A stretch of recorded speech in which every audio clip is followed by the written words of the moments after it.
Have you ever noticed that when we talk about sin, we usually think of the big ones: murder, adultery, idolatry? But what if I told you that Jesus confronted sins far more subtle? Sins that often hide beneath good intentions, religious traditions, or even acts of kindness. These are the sins that slip under the radar, the ones we rarely preach about, and yet they're the very sins Jesus called out face to face during his ministry. Today, we're going to explore 3 of them, sins you probably didn't realize Jesus directly confronted, and you may be surprised at how relevant they are to us right now. We'll start with a sin that almost no one confesses to: spiritual pride. Think about it. Jesus didn't spend most of his anger on thieves, adulterers, or even the Roman oppressors. His harshest words were directed at the Pharisees, religious leaders who genuinely thought they were on God's side. In Luke 18, Jesus tells the parable of the Pharisee and the tax collector. The Pharisee thanks God that he's not like other people: robbers, evildoers, adulterers. He lists his good deeds: fasting twice a week and giving 1/10 of all he gets. Outwardly, he looks righteous, but inwardly, pride has poisoned his worship. And here's the twist. It's the tax collector, the sinner, who beats his chest and simply prays, "God, have mercy on me, a sinner," who goes home justified. What's the lesson?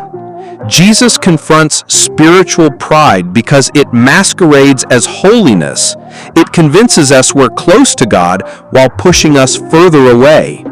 And maybe that's why it's so dangerous, because unlike other sins, this one feels religious.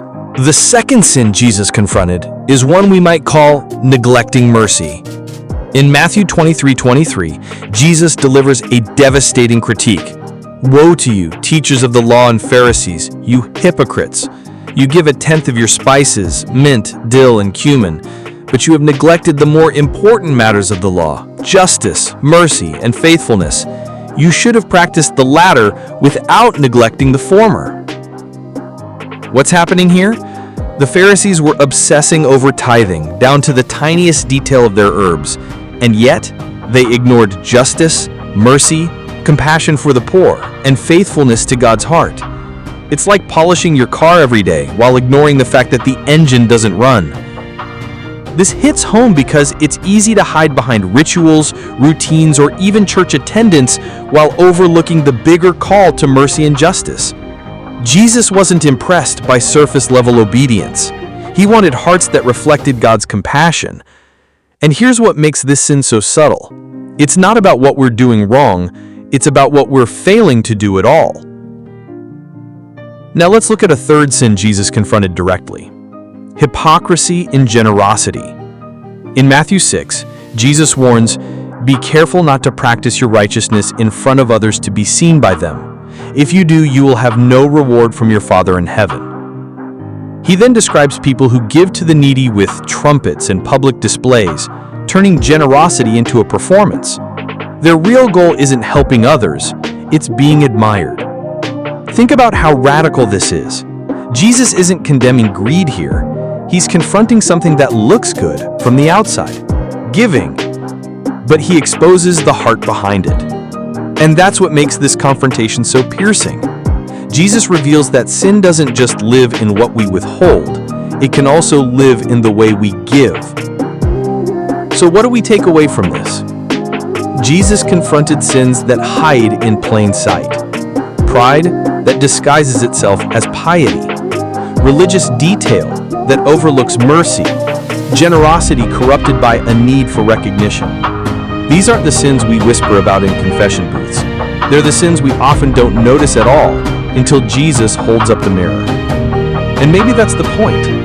Jesus wasn't simply giving us rules, he was exposing hearts. His confrontations weren't about shaming people, but about freeing them. Because here's the good news. Every time Jesus calls out sin, it's not to condemn us. It's to invite us into something deeper. A humility that heals, a mercy that transforms, a generosity that reflects the heart of God Himself. So let me leave you with this question. Which of these hidden sins do you see traces of in your own life? Spiritual pride? Neglecting mercy? Hypocrisy and generosity?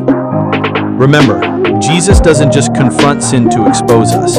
He confronts it to restore us. And maybe the real challenge today isn't just to avoid the obvious sins, but to let Him transform the hidden ones. If this video helped you see something new about Jesus and His teachings, I'd love for you to join this community by subscribing.